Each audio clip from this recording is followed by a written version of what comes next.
El café. Empezamos con el café. Hoy tenemos el café y tenemos el tema del deporte, de cómo mejorar nuestros tiempos corriendo. El café. Bueno, pues aquí tengo mis notas, las miraré de vez en cuando, me las sé, pero bueno, aún así me gusta seguir el guión que he escrito ya hace unos días. Bueno, pues tenemos el café. El café es una de las bebidas más consumidas del planeta, junto con el agua y junto con el té. O sea, esto es algo universal, que se consume un montón el café, al igual que el té y el agua. O sea, es de las tres bebidas más consumidas del planeta, es el café, ¿de acuerdo?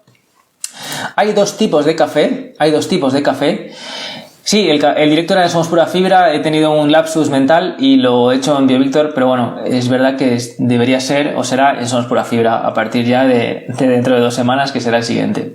Qué pena que tengas que irte, Mario, pero bueno, la siguiente espero que estés aquí.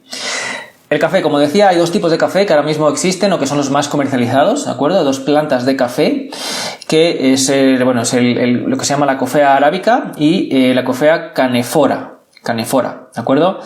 Estos 2 tipos de café son los más consumidos o más utilizados en el planeta actualmente, ¿de acuerdo? Se consume de 2 maneras. Está el café en grano. Tenemos el café en grano, que es el típico café que tenemos en el molinillo, ¿vale? Y luego está el café, que es el café soluble, el café instantáneo, que también se consume un montón. Se consume menos que el café en grano, es verdad, pero también se consume bastante.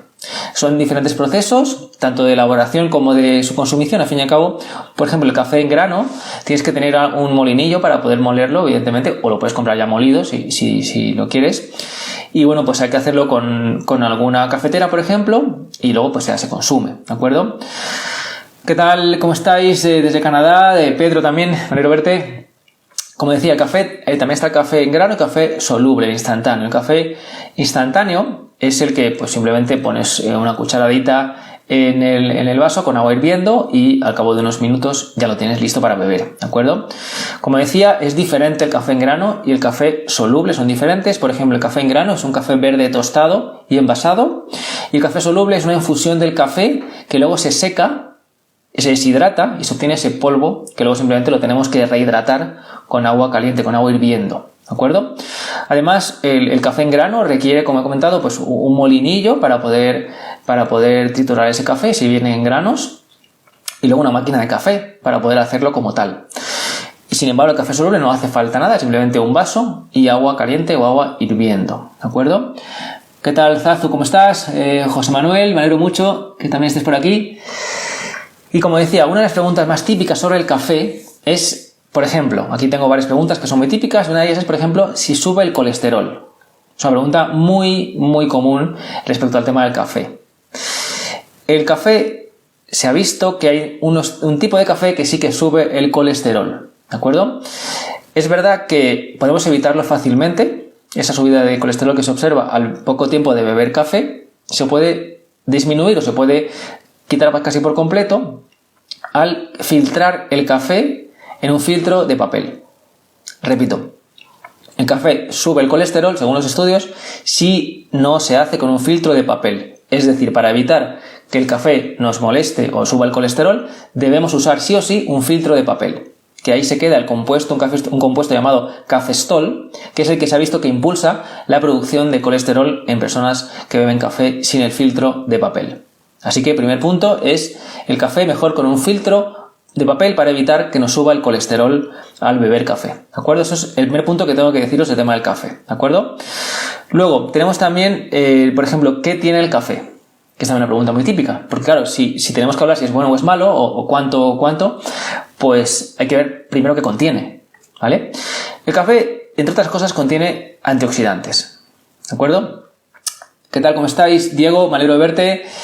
Bueno, el café, como digo, tiene, entre otras cosas, tiene antioxidantes, ¿vale? De hecho, curiosamente, el café, aquí lo tengo delante, es que las cifras todavía no me acuerdo de ellas del todo porque son un montón. El café, fijaros, es la fuente de antioxidantes más grande en la dieta del ser humano, ¿vale? Es decir, repito, ¿esto sí qué significa? Significa que el café tiene antioxidantes, ¿de acuerdo? Que esos son buenos, eso es indudable, ¿de acuerdo? Como cualquier fruta o verdura de color oscuro, de color morado, de color negro, como por ejemplo los arándanos, son fantásticos, que tienen un montón de antioxidantes, ¿de acuerdo? El café tiene antioxidantes Y es, aquí lo tengo delante, lo leo literalmente, el 79% de los antioxidantes de la dieta proceden de las bebidas, mientras que el 21% procede de los alimentos. ¿Esto qué significa? Significa que como consumimos tantísimo café en el planeta, claro, tenemos ahí una fuente importante de antioxidantes, ¿vale?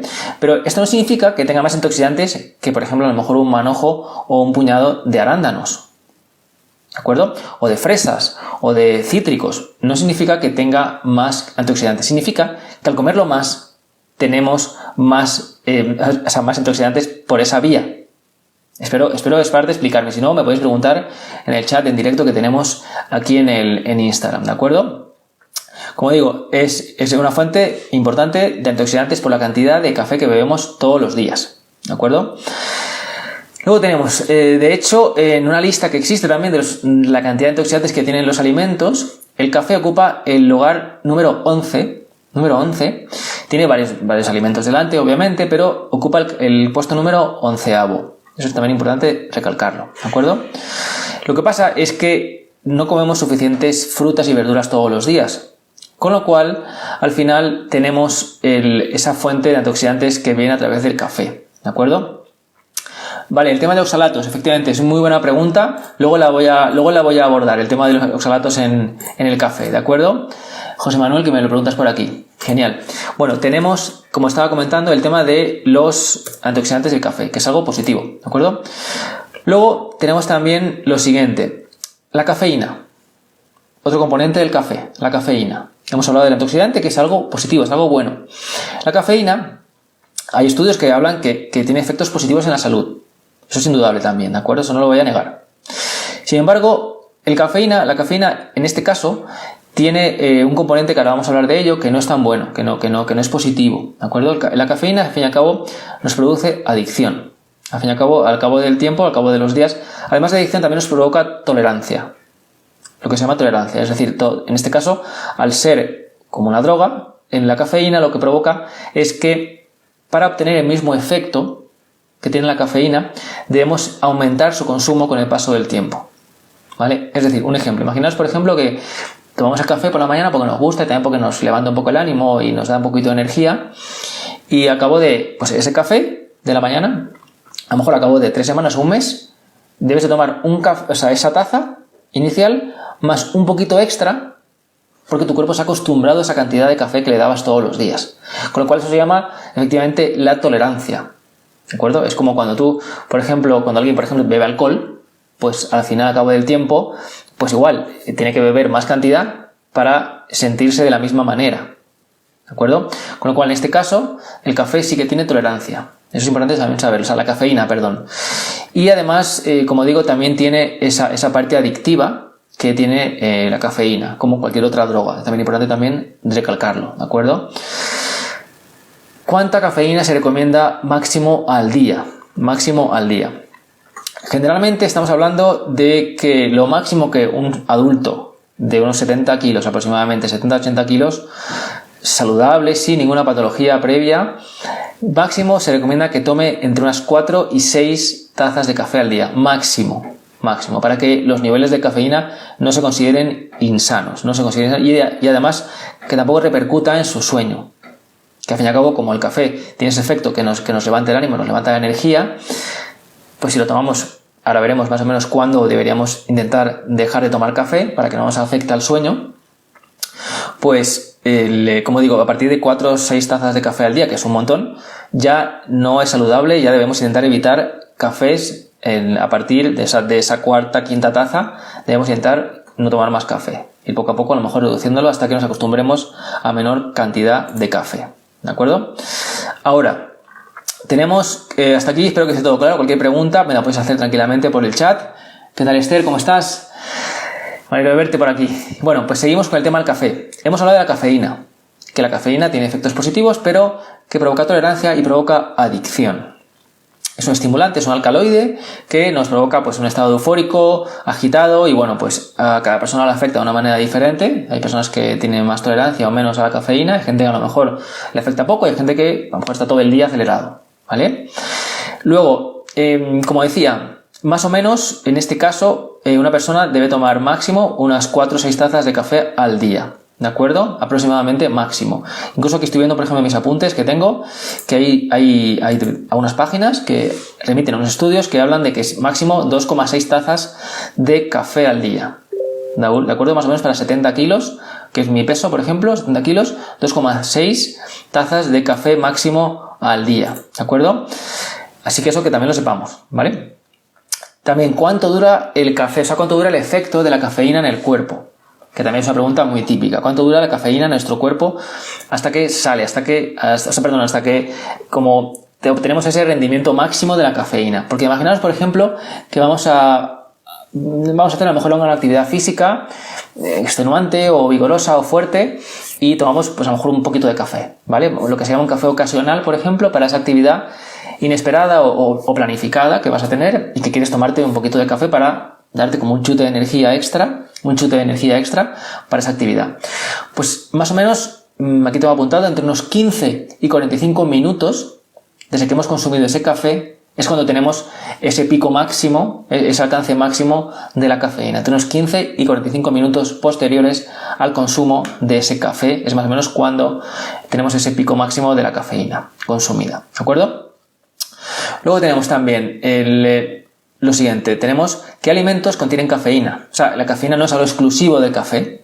O sea, es característico porque tiene cafeína, que ahora veremos también lo que es el café sin cafeína y si es bueno o es malo, o es mejor o es peor. Pero hay más alimentos con cafeína.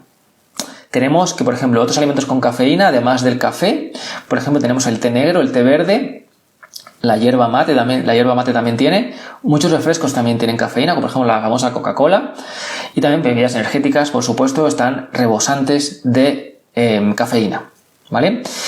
Alimentos también que tienen cafeína, no solamente existen en las bebidas, también existen en alimentos que tienen cafeína. Por ejemplo, tenemos el chocolate. El chocolate y productos derivados del chocolate también tienen cafeína. Helados de café, helados de moca, también tienen cafeína. También tienen la guaraná, que es una semilla, también tienen cafeína. Y luego, pues a veces también que tienen barritas de proteínas o barritas energéticas que también incluyen una pequeña parte de cafeína. ¿De acuerdo? Además, aquí también, ahora que me acuerdo, también tenemos que es también el ingrediente, la cafeína, de algunas pastillas para adelgazar o también algunos medicamentos, por ejemplo, para el dolor de cabeza, que también tienen un poco de cafeína, ¿vale? Ahora, importante, ¿quién no debería tomar cafeína? Esto es muy importantísimo porque hay mucha gente que se cree que es algo que todo el mundo lo puede tomar en cualquier momento y eso tampoco es así. Hay personas que no deberían tomar café o cafeína, ¿de acuerdo?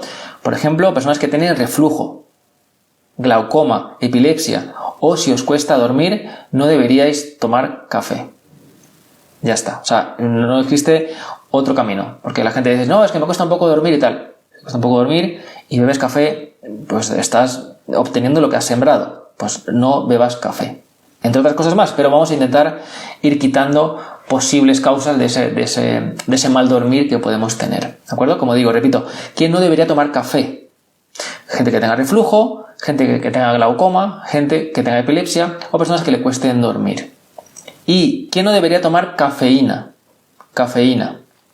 Los niños, adolescentes, mujeres embarazadas o que están amamantando y también gente que tenga la tensión alta. Gente que sea hipertensa no debería beber café o cafeína. ¿De acuerdo? Y repito, niños no deberían beber cafeína, adolescentes tampoco, mujeres embarazadas o amamantando tampoco y tampoco personas que tengan la tensión alta. ¿De acuerdo? No deberían beber café, bajo ningún concepto deberían beber café y mucho menos cafeína. Seguimos con el tema un poquito, espero que más o menos se vaya entendiendo lo que voy contando. Y bueno, pues tenemos, por ejemplo, efectos secundarios. ¿Qué efectos secundarios puede tener, en este caso, el consumo excesivo de cafeína? Que eso puede venir, hay personas, como digo, he comentado antes, que hay gente que a lo mejor con 3 cafés nota muy poco subidón o muy poca energía, y hay gente que con una media taza ya está aceleradísimo, ¿vale? Pues tenemos que los efectos secundarios que tiene la cafeína o el exceso de cafeína en nuestro cuerpo son los siguientes. Esto también hay que saberlo porque muchas veces nos creemos que si te pasas de cafeína no pasa nada, y eso no es cierto. ¿De acuerdo? Si nos pasamos de cafeína podemos estar en algún problemilla que realmente no es de agradecer, ¿vale? Por ejemplo, tenemos qué efectos secundarios tiene el exceso de cafeína. Tengo apuntado aquí: nerviosismo, dolor de estómago, diarrea, aumento de los latidos cardíacos, aumento de la frecuencia respiratoria, insomnio, sudoración, irritación y ataques de ansiedad, ¿de acuerdo? Así que en este caso el pasarte de cafeína nunca va a ser bueno, ¿de acuerdo? ¿Qué más? Luego también, por ejemplo, tenemos que esta parte también es muy buena, aquí la tengo subrayada además, porque muchas veces cuando hemos comido, por ejemplo, y queremos un poquito de energía para la tarde o para lo que venga después de comer, hay mucha gente que opta por ese café después de comer. Y precisamente en un montón de sitios que he estado mirando que me gusta su rigurosidad y su enfoque científico, hablan que se ha visto que es mucho más beneficioso una pequeña siesta antes que un café. ¿De acuerdo? Es decir, cuando estamos por la tarde cansados un poquito, mejor una pequeña siesta antes que un café. Y aquí engancho con lo siguiente. En 2 semanas, que ya sabéis que este directo, donde me preparo yo 2 temas, lo hacemos cada 2 semanas, uno de los temas que voy a tocar dentro de 2 semanas es el tema de la siesta. ¿De acuerdo? Si es buena, si es mala, cuánto tiempo, en qué momento, si hay algún estudio al respecto, que me parece un tema muy interesante, que en España sobre todo somos conocidos, por desgracia, por los toros y también por la famosa siesta, que se la conoce todo el mundo. Y bueno, pues está guay la siesta, ¿no? Es algo que nos sienta bien, pero vamos a ver qué dice la ciencia y qué existe al respecto ahora mismo sobre el tema de la siesta. Como decía, si estamos cansados después de comer o por la tarde, es mucho mejor una pequeña siesta que un café. No tiene efectos secundarios negativos, al contrario, estaremos mucho más despejados y más concentrados en la siguiente labor que tengamos que hacer. Como también comentaba, el tema de la cafeína provoca adicción. De hecho, esto no a las personas que yo no bebo café, es verdad, pero quienes bebéis café a veces, o por ejemplo el tema del alcohol, pues igual, el tema del alcohol es otro tema que también causa adicción, es verdad. Y curiosamente existen centros especializados, que yo aquí tengo apuntados 3, en Estados Unidos, que esas son centros de desintoxicación y rehabilitación para personas drogodependientes que tienen departamentos y personal especializado en cafeína. ¿Vale? O sea, que sepamos que es un problema que está en auge en algunos sitios y bueno, pues no es bueno, por supuesto que no es bueno. Así que, bueno, pues que sepamos que la cafeína nos provoca también adicción y que existen centros especializados en desintoxicarnos y rehabilitarnos de ese consumo de cafeína, de esa adicción a la cafeína. ¿Qué tal, Íñigo? ¿Cómo estás? Así que, Íñigo, a ver si me contestan los mensajes. Bueno, pues seguimos. Tenemos el tema de la cafeína, como estaba comentando, que también provoca abstinencia. Es decir, cuando dejamos la cafeína, cuando dejamos de beber cafeína, tenemos, como cualquier otra droga, tenemos el síndrome de abstinencia. Tenemos esa dependencia a la cafeína, con lo cual al dejarla de manera brusca, por eso también luego voy a comentar cómo recomiendo que bajemos el consumo de cafeína, pues podemos tener los siguientes síntomas. Si dejamos la cafeína de golpe, tenemos fatiga general, mal humor, irritabilidad, dolor muscular, náuseas, malestar estomacal, falta de concentración, incluso dolores de cabeza o migrañas. Esto nos provoca el dejar la cafeína, de una manera abrupta, que es lo mismo que dejar el tabaco de manera, pues igual, de una manera de un día para otro, o el alcohol. O sea, realmente al final son síntomas típicos de que nos deja cualquier droga. Y bueno, pues sí, por eso ahora vamos a ver un poquito mi conclusión que tengo sobre el tema del café y la cafeína. Pero antes vamos a ver, por ejemplo, datos curiosos que tiene el café, que eso me ha parecido muy interesante, sé que os va a gustar. Y tenemos los siguientes, por ejemplo, que el café descafeinado tiene cafeína. Sí, lo sé, suena absurdo. O sea, si tú dices que, pues yo que sé, que algo no lleva algo, no debería llevarlo, ¿vale? Pero bueno, ya sabemos que la industria y el etiquetado es un poco como una película de Disney. Pues bueno, pues en este caso el café descafeinado tiene cafeína.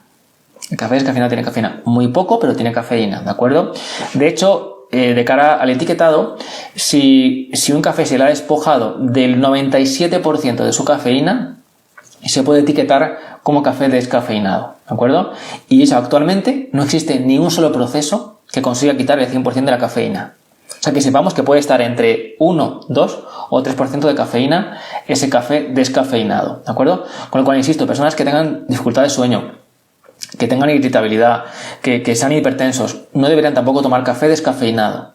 ¿de acuerdo? Por el tema del pequeño porcentaje que tiene de cafeína que no les va a beneficiar.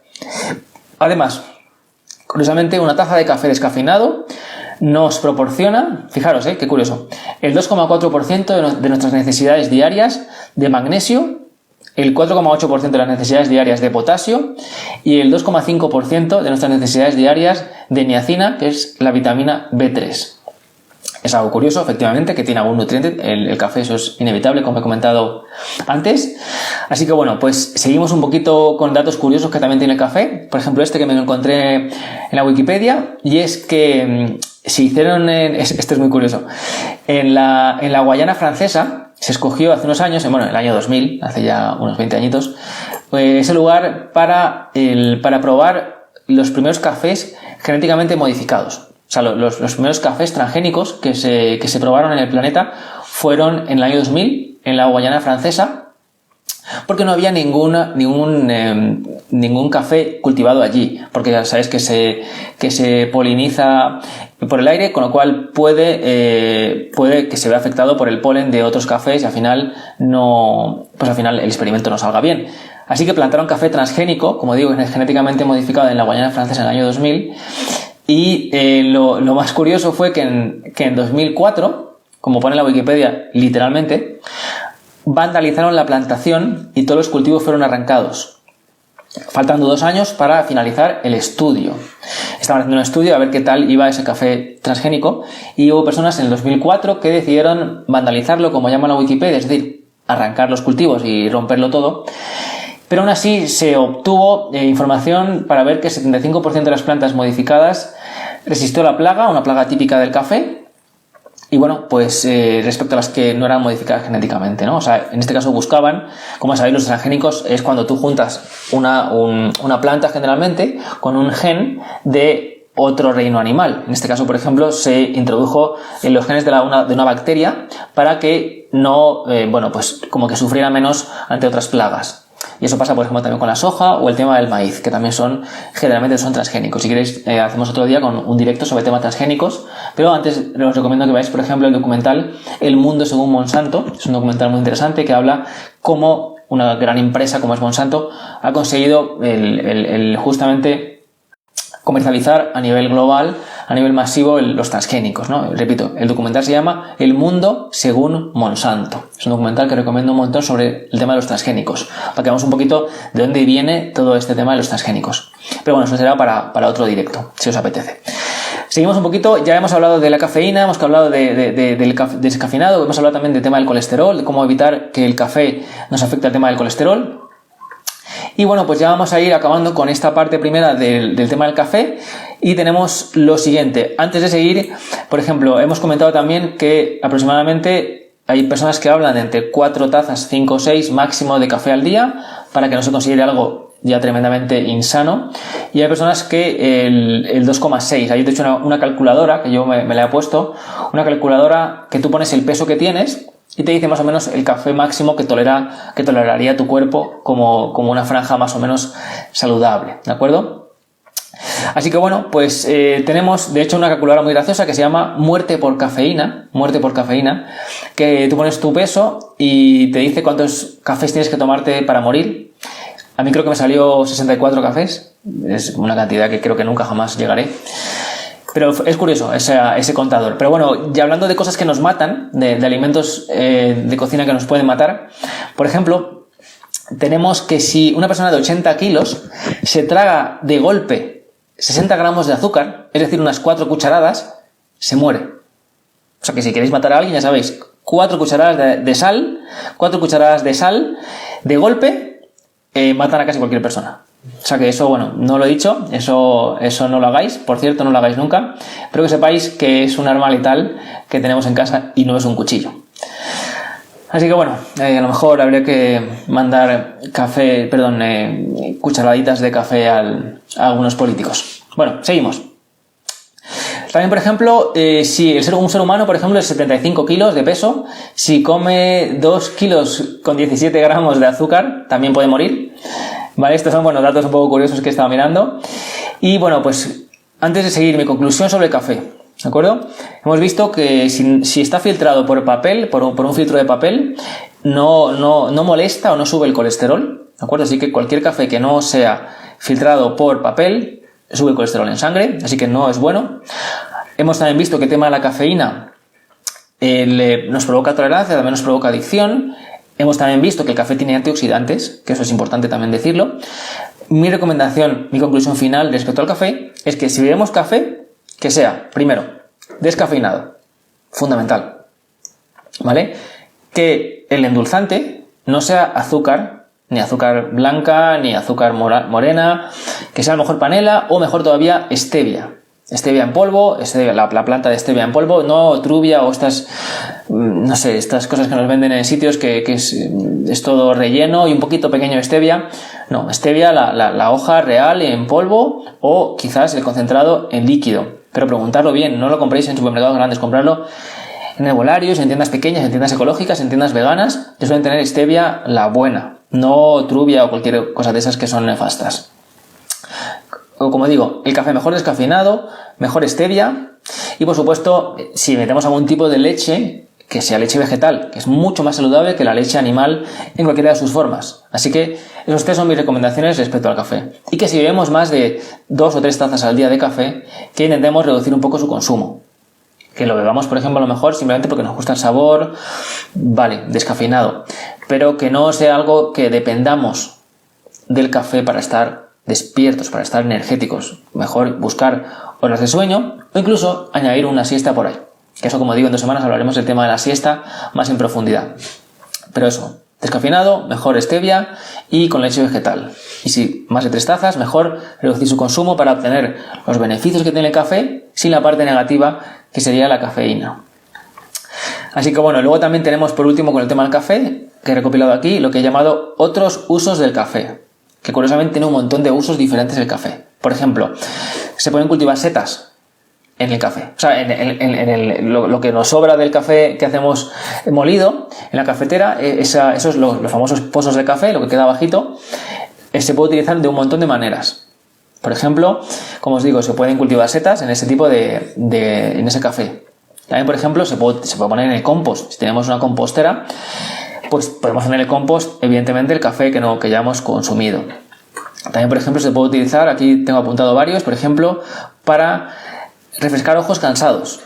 También tenemos, por ejemplo, que también inhibe o se come los olores. Por ejemplo, un poquito a lo mejor de café en polvo en la nevera, por ejemplo, o en el armario, si nos huele un poco los zapatos o lo que sea, pues también se come un poco el olor o bastante el olor de esos lugares que tienen a lo mejor olores fuertes. También, por ejemplo, tenemos, que reduce la celulitis. Esto, como digo, no lo he comprobado, pero bueno, es un poco lo que he recopilado por internet. Y también, por ejemplo, ayuda a limpiar, por ejemplo, sartenes y demás, con el tema de la grasa que queda en la sartén, por ejemplo. Y bueno, también, por supuesto, sirve para fertilizar a unas plantas de la huerta. Es también muy bueno para fertilizar a unas plantas de la huerta. Es muy bueno. ¿Vale?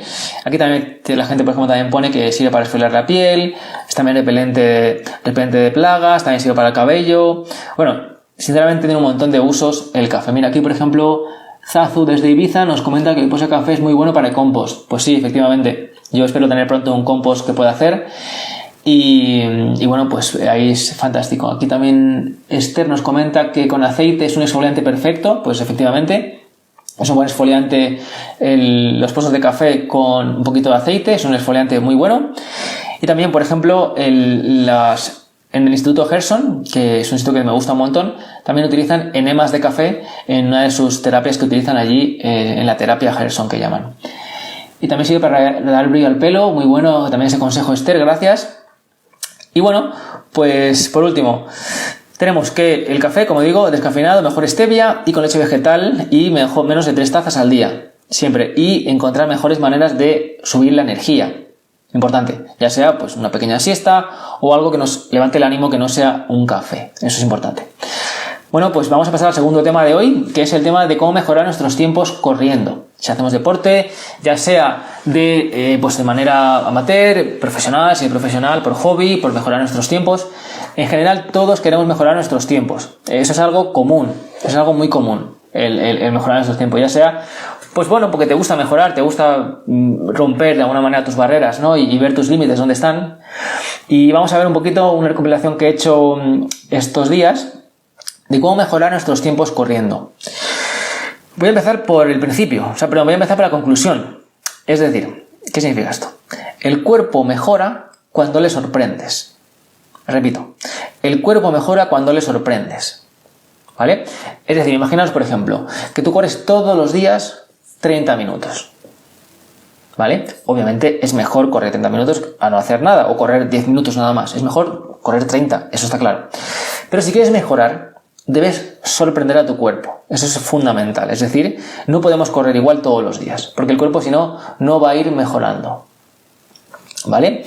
Así que tenemos, por ejemplo, varios puntos respecto a cómo mejorar nuestros tiempos corriendo. Tenemos lo que se llama correr de manera eficiente. Efectivamente, Diego comenta el tema de los fartlek. Luego va a hablar un poquito de ese tema, efectivamente.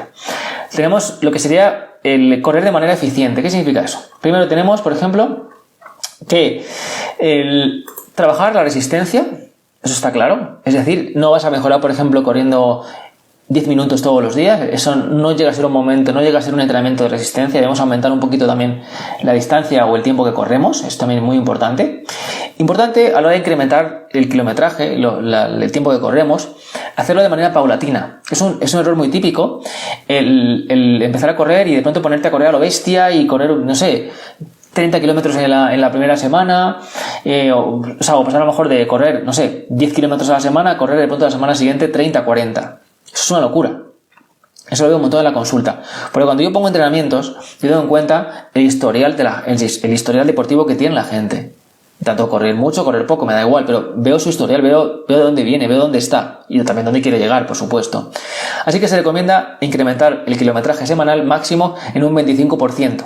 Máximo.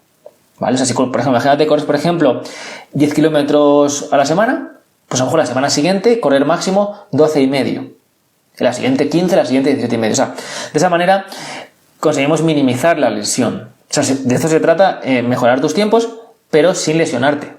Porque no te vale de nada mejorar un montón en poco tiempo, pero forzar la lesión para tener que parar un mes, 2 o 3 meses. Que al final has perdido todo lo que has ganado en esos momentos de esfuerzo tan grande. También tenemos lo siguiente, el famoso entrenamiento invisible. Es decir, el descanso. O sea, el descanso no lo vemos, por eso se llama entrenamiento invisible, pero es fundamental. Dormir 7-8 horas reparadoras es algo, es fundamental. Si no descansamos no vamos a rendir ni entrenando, ni trabajando, ni leyendo, ni estudiando. Es fundamental el descanso. 7-8 horas de descanso reparador mínimo. Eso también es fundamental, ¿de acuerdo? Luego también tenemos lo que he puesto aquí, el conviértete en un atleta completo. Conviértete en una persona deportista completa. ¿Qué significa esto? Imagínate que tú solamente corres. Solo corres. No haces fuerza, no haces tren superior, no haces brazos, no haces core, no haces abdominales. Pues claro, al final, el correr no solamente son las piernas. O sea, tú cuando corres utilizas los brazos. Te tienes que estabilizar. Te estabilizas con lo que es todo el core, con el resto del cuerpo. También utilizas los hombros, los brazos, como digo. O sea, un montón de músculos entran en juego a la hora de correr. Y es fundamental trabajarlos. Es muy importante trabajar también en el resto del cuerpo si queremos mejorar nuestros tiempos corriendo, ¿de acuerdo? Así que, por ejemplo, podemos trabajar pues desde sentadillas, zancadas, dominadas, abdominales, brazos, fondos en el suelo. Cualquier otro ejercicio que fortalezca otra parte del cuerpo también va a ser muy importante para mejorar nuestros tiempos corriendo. Pero como digo, van a ayudar a mejorar en esa carrera concreta que vamos a hacer, ¿de acuerdo? También tenemos, apuntado aquí, vigila lo que comes, pero bueno, eso es obvio, es decir, en general el estado físico de una persona se suele hacer en la nevera, como digo yo. Es importante entrenar, obviamente es importantísimo entrenar, pero una parte muy importante de nuestra recuperación, de cómo mejoramos, de cómo nuestro cuerpo se adapta a esos cambios, es la nutrición, es lo que estamos comiendo. Así que, pues come saludable, lo máximo vegetal posible, lo menos procesado, lo menos frito, lo menos refinado posible, siempre alimentos enteros, con todas sus partes. Intentamos evitar el famoso SOS, que el otro día estaba escuchando un podcast que sigo sobre alimentación, que me gusta un montón, del PCRM, que es el Comité de Médicos por una Medicina Responsable de Estados Unidos, que los que han salido muchas veces en el Congreso, en la Casa Blanca de Estados Unidos, pidiendo que las recomendaciones a nivel estatal, o sea, a nivel, perdón, del país, no recomienden carne, por ejemplo, o ese tipo de cosas, pues ellos, por ejemplo, tienen un podcast que me gusta un montón sobre alimentación, y que el otro día hablaban de que la mejor alimentación que han visto de las personas en sus clínicas es una alimentación 100% vegetal sin SOS. Y me hace gracia porque SOS no es la llamada esta, ¿no?, de emergencia, ¿no?, de auxilio. Y SOS quiere decir en inglés sugar, que es azúcar, O, que es oils, o sea, aceites, y S, que significa salt, o sea, sal. Es decir, una alimentación 100% vegetal con alimentos enteros, sin sal, sin azúcar y sin aceites. ¿De acuerdo? Mejor optar por las mejores fuentes de aceites, que son, por ejemplo, aguacates, frutos secos, semillas de lino, semillas de chía. Son alimentos mucho mejores, con mejores fuentes de aceite que un aceite de oliva, por ejemplo, o aceite de coco, o aceite de maíz, o de soja, me da igual, que al fin y al cabo pues es una parte del todo, ¿no? Hemos extraído la parte grasa, la parte lípida de un alimento completo, que es la aceituna, por ejemplo, en este caso, ¿no? Pues hazte una pequeña olivada, que tienes, además del aceite, tienes la fibra, los nutrientes que te aportan las olivas. Seguimos con las recomendaciones para mejorar nuestros tiempos corriendo. Esto también es muy buena, es decir, es un corredor muy bueno que decía, corre con alegría, o sea, es decir, sé positivo, es decir, las personas que corren y les hace felices correr, y corren mucho mejor y más tiempo. O sea, eso se sabe, que es así. O sea, que no sea un suplicio. Si es un suplicio hacer deporte y correr, busca otro deporte. O sea, el correr no es para todo el mundo. Yo lo sé, hay gente que tiene alguna lesión, hay gente que simplemente le resulta aburrido.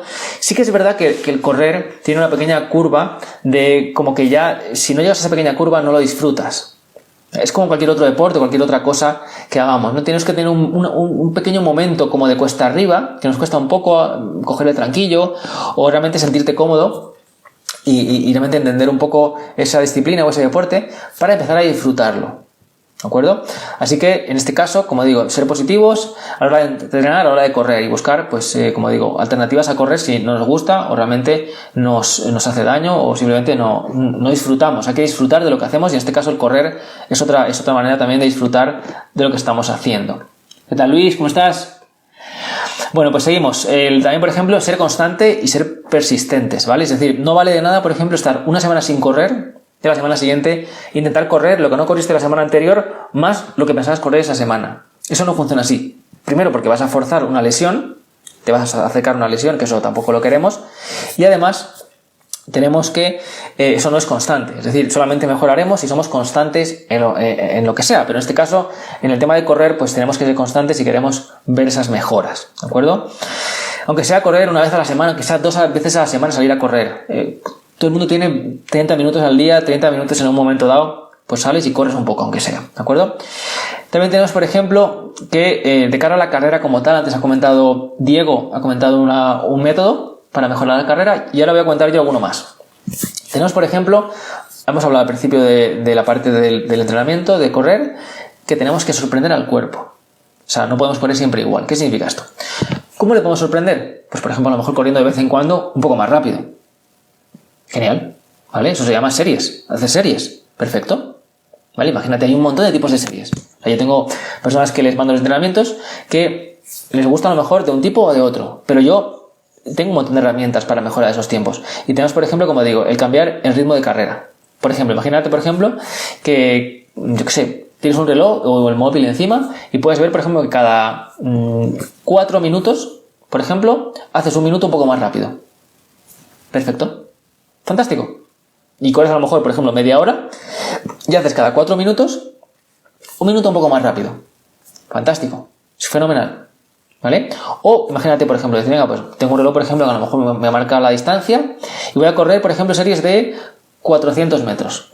Que eso es muy típico porque es justamente la longitud que tiene una pista de atletismo.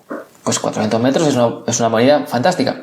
Pues dice, mira, pues voy a correr, pues imagínate, 400 metros muy rápido, y a lo mejor luego descanso 2 minutos caminando.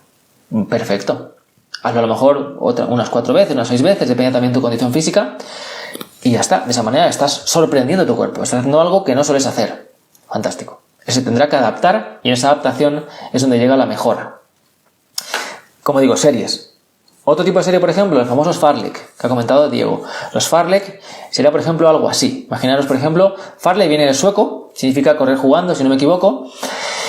Y es lo siguiente, por ejemplo, tenemos... a mí me gusta mucho lo que son como unas pirámides, ¿no? Por ejemplo, me encanta poneros los fartleks, por ejemplo, en este sentido, con pirámides. Por ejemplo, tenemos 1 minuto suave, 1 minuto fuerte. 2 minutos suave, 2 minutos fuerte. 3 minutos suave, 3 minutos fuerte. Y luego bajas 2, 2 y 1 y 1. Por ejemplo, fantástico. Es una manera muy buena de sorprender al cuerpo y que se tenga que adaptar a esa sorpresa. Esos son los fartleks. Hay muchos tipos de fartlek. Puedes jugar con cómo te sientes, también, por ejemplo, también con tu ritmo cardíaco. Muchas maneras de fartlek, pero es de alguna manera correr más rápido, más despacio, pero nunca parar. Nunca parar. Siempre sigues trotando un poquito más suave, a lo mejor en el momento del descanso. Eso serían los fartleks. Así como las series, sí que, por ejemplo, se hacen de una distancia o un tiempo y luego descansas.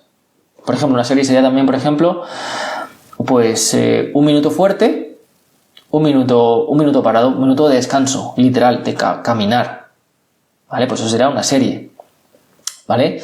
Luego también tenemos, por ejemplo, lo que sería las cuestas. Es muy importante el tema de las cuestas que lo implementemos porque son muy buenas.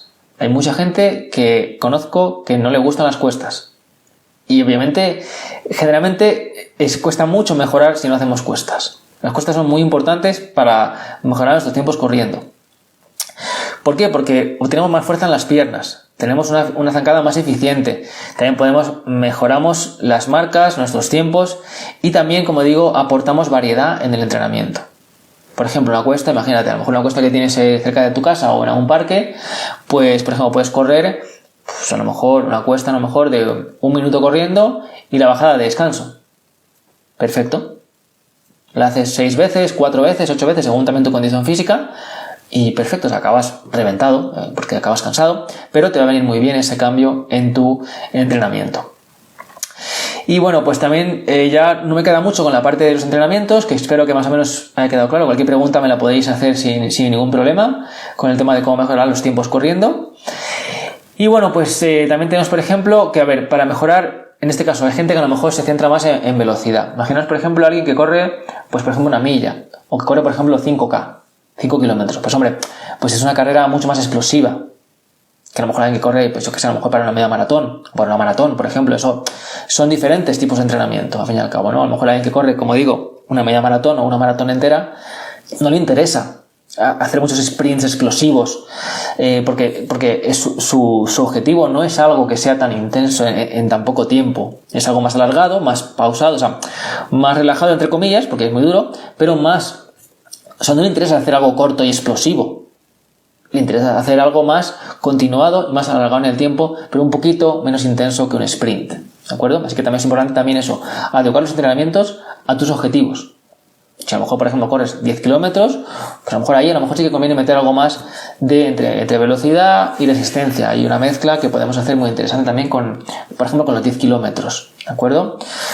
También, por ejemplo, hacer ejercicios lo que se llaman ejercicios pliométricos, ¿de acuerdo? ¿Qué significa? Son ejercicios que generalmente se hacen como, es que yo te lo he explicado, pero no me gusta como lo he escrito del todo.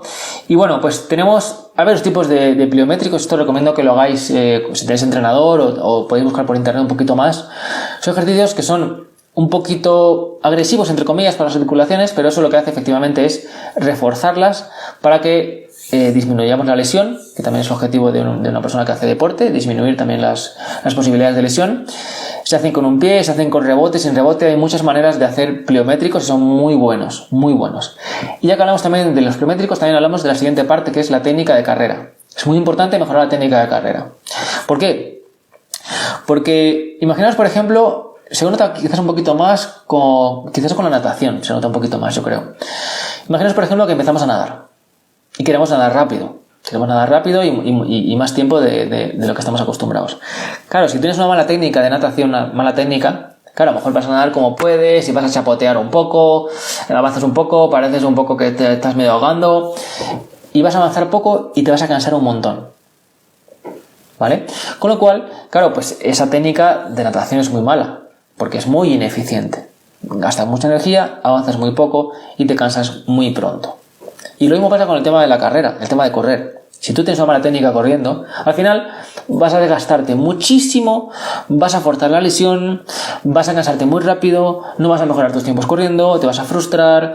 O sea, es muy importante mejorar la técnica de carrera, es decir, que nuestro cuerpo se acostumbre y coja buenas formas a la hora de correr, formas eficientes de correr, de cansarnos menos para correr más rápido durante más tiempo. Hay un montón de tipos de maneras de hacer técnica de carrera. Podemos hacer saltos, podemos hacer un montón de ejercicios diferentes de técnica de carrera. Buscar por internet técnica de carrera. Hay un montón de técnica de carrera que podéis aplicar en vuestro entrenamiento. Incluirlo muchos días a la semana, un poquito a lo mejor antes de empezar a correr, que son fantásticos los ejercicios de técnica de carrera. También tenemos, por ejemplo, técnica de braceo, que también lo pongo a unas personas que tengo, que veo que su braceo no es bueno, así que también a veces les pongo técnica de braceo, que también es muy bueno saber también utilizar los brazos a la hora de correr, que también ayuda muchísimo en la carrera. Y por último, hemos hablado de la fuerza que también debemos entrenarla, es decir, debemos también hacer fuerza. Aunque solamente corramos, debemos hacer fuerza y de cuerpo completo, no solamente de piernas. Pero como hemos comentado, también los brazos también tienen una aplicación importante en la carrera, o el core, o la espalda. O sea, tenemos que ser una persona que tengamos una base fuerte, una base completa para correr mejor, para evitar sobre todo también lesionarnos, que al fin y al cabo la lesión no es más que un desequilibrio que hemos provocado por millones de pasos, de mala manera. Y bueno, pues en este caso, como digo, fortalecer nuestro cuerpo completo disminuye las lesiones y aumenta nuestra mejoría en cuanto a la carrera. Y bueno, pues ya me va quedando poco en general de la cara a los entrenamientos para cómo mejorar nuestros tiempos corriendo. Cualquier pregunta que tengáis, como digo, la podéis hacer tranquilamente aquí mismo en el chat. Si tenéis alguna duda, alguna pregunta que no haya quedado claro o que tengáis alguna cosita que me queráis comentar, adelante con ello.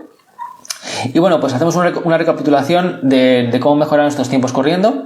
Tenemos ser constantes, correr, pues no dejarlo para el último día, o semana sí, semana no, así no vamos a mejorar.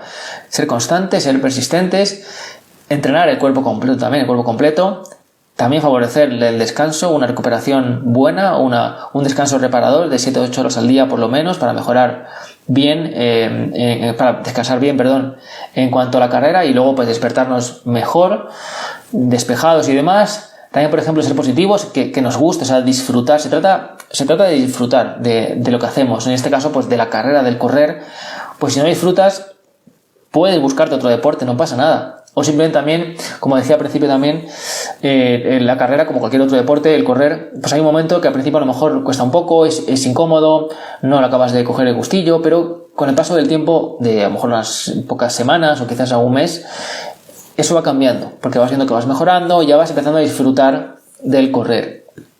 Os lo cuento por experiencia propia, también por gente que tengo en la consulta que al principio le costaba mucho, no le apetecía un montón, que se quería forzar a hacerlo. Yo obviamente no obligo a hacer nada a nadie, pero luego es verdad que ya les acaba gustando e incluso les engancha, ¿no? Es un poco como lo contrario al café. Es decir, en este caso el café nos engancharía a su cafeína, que tiene efectos negativos a medio y largo plazo, y el deporte nos engancha a algo que es positivo, que el efecto secundario es positivo, siempre y cuando evidentemente no se haga de manera excesiva, está claro, pero hablamos de rangos normales y corrientes, ¿de acuerdo? También tenemos trabajar la técnica de carrera, como he comentado también antes, para mejorar nuestra eficiencia y mejorar todo lo que es la parte de la técnica para ser más eficientes corriendo, es decir, correr más tiempo, más rápido y cansarnos menos. Aquí, por ejemplo, Zazu pone que engancha, efectivamente, el correr al final acaba enganchando.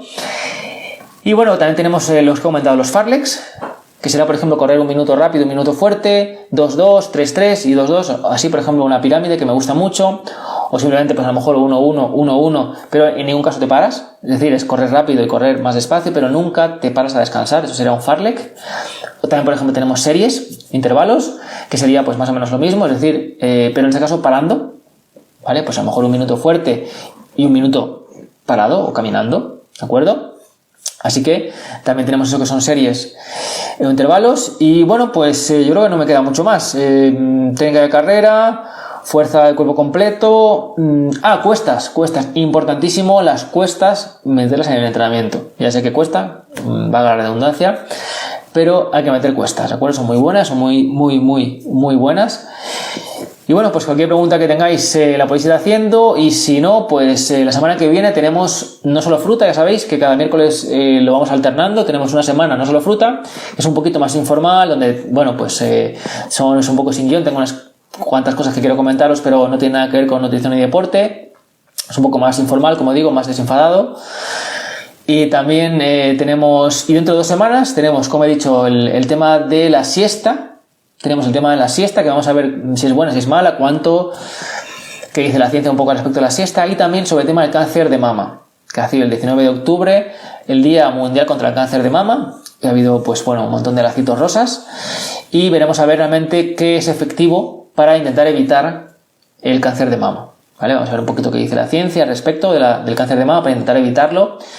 Y si lo hemos pasado, pues al menos no recaer, que también es una cosa importantísima, las sobrevivientes al cáncer de mama, para no recaer en ello, ¿de acuerdo?